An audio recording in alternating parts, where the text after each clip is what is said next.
Pourquoi réduire massivement et rapidement les déficits de la zone euro?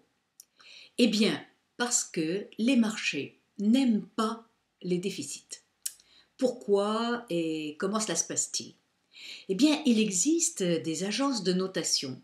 Et ces agences de notation notent les différents États, les différents gouvernements. Et cette note peut aller de A à A, c'est-à-dire tout va bien, il n'y a pas de problème, et ces pays ne présentent aucun risque lorsqu'ils empruntent, ou bien A, B, etc., jusqu'à C. Et évidemment, plus la note baisse, plus les marchés prennent conscience qu'il y a des risques, et les marchés n'aiment pas les risques. Donc, dès qu'il y a risque, eh bien, ils ajoutent une prime de risque. Et donc, les taux d'intérêt montent et les taux d'intérêt d'emprunt posent des problèmes parce que les taux d'intérêt, par exemple, allemands tournent autour de 3% lorsque le gouvernement allemand emprunte, lorsqu'il lance des bons du trésor. Par contre, si c'est le gouvernement grec, eh bien, actuellement, il est obligé de payer 16% s'il veut emprunter sur le marché financier. Donc, les États craignent les agences de notation d'une part, et les conséquences que ça peut avoir sur le marché financier et sur les taux d'intérêt qu'ils vont être obligés de payer pour pouvoir emprunter sur ces marchés financiers. C'est quand même assez étrange de remarquer, doit-on le dire en passant, que ce sont les marchés financiers qui ont créé la crise économique. Les déficits ont été creusés en grande partie parce que les banques qui avaient un peu trop joué sur les marchés financiers étaient au bord de la faillite. Et maintenant que les États ont des déficits et que la crise donc a posé d'énormes problèmes et a dû obliger ces États à faire des dépenses supplémentaires, d'allocations chômage, etc., eh bien les marchés décident que les déficits, eh bien c'est pas bien. Et donc, il faut immédiatement les réduire, sinon, eh bien, il y a la punition qui arrive immédiatement, qui est la montée des taux d'intérêt.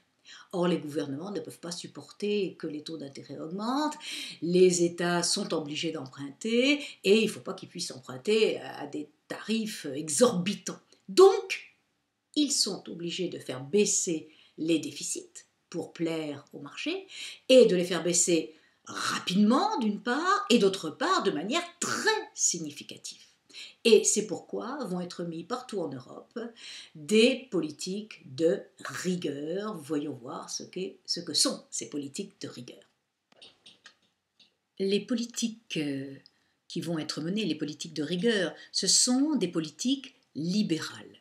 C'est-à-dire que le but, c'est de rééquilibrer le budget de manière à ce que les recettes soient égales aux dépenses. Tous les pays d'Europe vont être obligés de passer sous ces Fuchs-Codines et vont donc devoir faire ces politiques de rigueur. Mais ça va être particulièrement dur pour les pays du sud de l'Europe parce que les marchés n'ont pas confiance dans ces pays et donc ils vont être obligés de demander des aides et ces aides, ils vont les demander d'abord à l'Europe, à l'Eurogroupe, parce qu'ils font partie de l'euro et de la zone euro, et aussi vont-ils le demander d'abord à la BCE, puis à la Commission européenne, et ces deux entités vont demander l'aide supplémentaire du FMI de manière à prêter ce qui sera nécessaire à ces pays pour survivre, puisque emprunter à des taux de 16% sur les marchés, c'est absolument insupportable. Or, l'idée des Européens qui prêtent, eh bien, c'est de rétablir le plus vite possible l'équilibre l'équilibre public, c'est-à-dire des recettes et des dépenses, et donc de mener des politiques extrêmement dures de rigueur. C'est ce que nous allons voir immédiatement. Pour les pays du Sud, l'Espagne, la Grèce, l'Italie, le Portugal, auxquels on pourrait rajouter l'Irlande, qui n'est pas au Sud, mais qui a les mêmes problèmes, Les politiques de rigueur ont été exigées par ce qu'on appelle la Troïka, c'est-à-dire la Commission européenne, la Banque centrale européenne et le FMI. Ils ont été donc exigés pour rétablir le plus rapidement possible les finances publiques.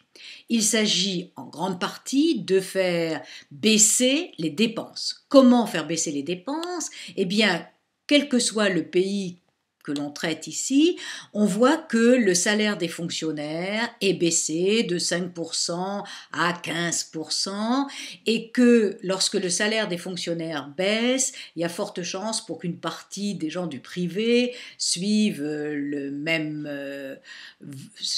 chemin et que donc les salaires globalement soient ou gelés ou en train de baisser. Donc une baisse des salaires. Mais aussi des retraites, soit en reculant l'âge du départ, donc en obligeant les salariés à partir plus tard, et s'ils ne veulent pas partir plus tard, ben leur pension baisse, on ne revalorise pas les retraites même quand il y a de l'inflation, on peut baisser les pensions retraites comme en Grèce, on voit c'est de 7%, donc les retraités aussi sont touchés. Et puis on va baisser les dépenses sociales, tout ce qui touche aux indemnités de licenciement, tout ce qui touche au chômage, etc., sont baissés aussi, donc une baisse des allocations. Toutes ces baisses, évidemment, sont des baisses de revenus et vont donc faire baisser la capacité à consommer des ménages qui sont donc en proie à ces problèmes de revenus. Et puis il s'agit aussi de faire augmenter les recettes. Alors pour faire augmenter les recettes, on a toutes sortes de taxes. On a la TVA, on a les taxes sur l'alcool et les carburants, on a des taxes sur toutes sortes d'autres possibilités, sur l'eau par exemple, mais aussi, et de plus en plus, il s'agit de privatisation. La Grèce est en train de subir des privatisations exigées par la Troïka. Or, ces privatisations grecques sont typiques de ce qui est exigé ou qui sera exigé pour les autres. En effet, que s'agit-il de privatiser? Eh bien, tout d'abord, le patrimoine immobilier de l'État.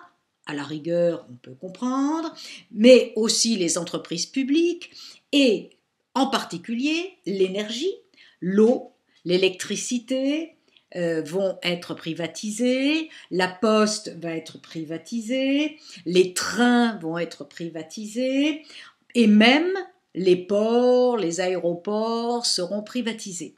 Et les Grecs se disent que, eh bien voilà, la Grèce est à vendre et d'une certaine manière on peut le comprendre parce que l'ensemble des privatisations devrait faire environ 20% du PIB, ce qui est énorme. Résultat, évidemment, il y a des manifestations. Mais les problèmes ne sont pas que des problèmes grecs, on revoit la même chose au Portugal, et il est évident que d'autres pays vont être touchés à leur tour.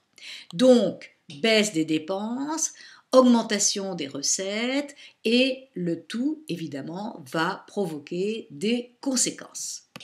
Les conséquences de ces politiques de rigueur sont souvent très dures pour les pays qui les subissent.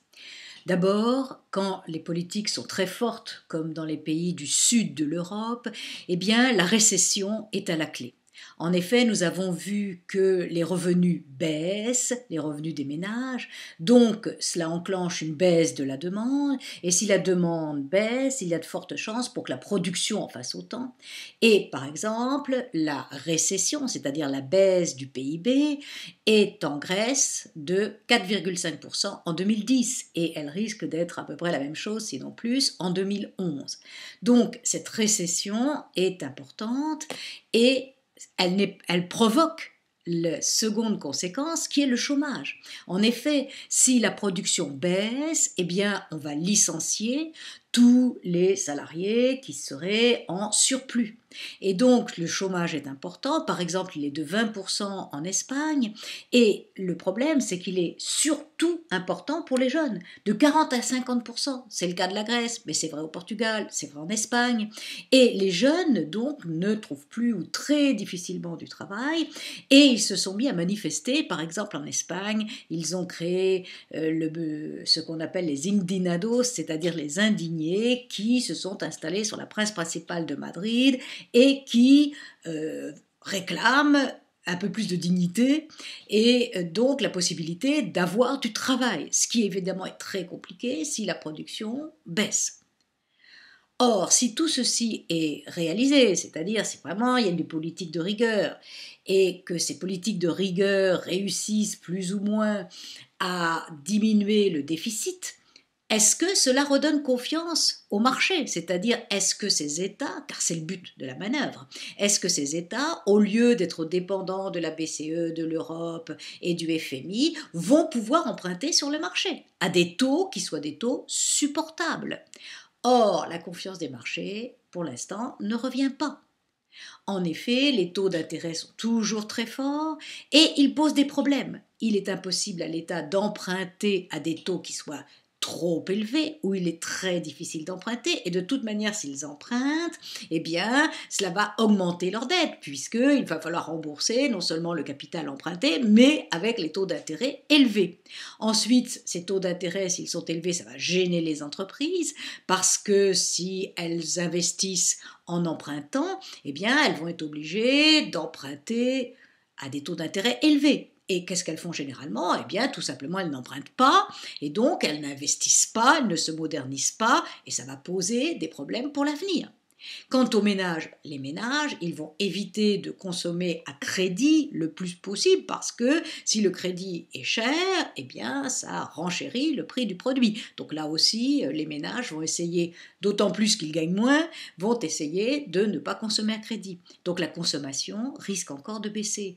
Donc l'investissement baisse, la consommation baisse, et on entre dans un cercle vicieux qui est celui de la crise. C'est-à-dire que la consommation baisse, la production baisse, le chômage augmente, donc la consommation baisse, la production aussi, le chômage augmente, etc., etc. Et le risque, c'est l'augmentation des déficits. Parce que plus il y aura de chômeurs, plus les gens vont perdre des revenus, moins ils vont payer d'impôts, forcément. Donc les recettes vont baisser et il va quand même bien falloir donner quelque chose aux chômeurs. Donc au moins les allocations chômage vont non pas augmenter pour chacun, mais vont augmenter en quantité, parce que la quantité des chômeurs va augmenter. Donc il y a là un risque extrêmement important. Et on se demande comment ces pays vont sortir de cette période de rigueur extrême. Comment conclure de manière pour l'instant très ponctuelle, parce que l'avenir nous apprendra ce qui va se passer. Mais en fait, pour conclure, bien, les libéraux pourraient vous dire oui, d'accord, c'est dur, mais finalement c'est une cure d'amaigrissement pour les États qui ont beaucoup exagéré et qui ont trop dépensé et qui doivent rentrer dans les rails, aussi dur que cela puisse paraître. Pour les keynésiens, cette politique de rigueur, elle est venue trop vite, elle est trop forte, et finalement, elle n'a pas laissé le temps aux politiques de relance qui avaient été pratiquées auparavant de donner toutes leurs conséquences favorables. Et finalement, qu'est-ce qui se passe? Il y a la récession, et la récession, elle risque de bloquer tout le processus et de mettre la zone euro dans une récession soit molle, soit importante pendant assez longtemps. En fait, ce qu'il faut quand même remarquer, c'est que si déficit il y a, d'accord, il y a certains États qui ont parfois exagéré ou qui ont mal géré, mais il faut reconnaître que c'est quand même la crise qui a provoqué les déficits, que ce qui a provoqué la crise, eh bien, ce sont les banques et les marchés financiers, et que finalement, actuellement, ce ne sont pas ni les marchés ni les banques qui payent les pots cassés, mais ce sont les salariés, les retraités, les fonctionnaires, etc., et surtout les jeunes, qui finalement se retrouvent sans travail, avec des revenus qui baissent et avec un avenir qui leur paraît bien sombre. C'est le principal problème.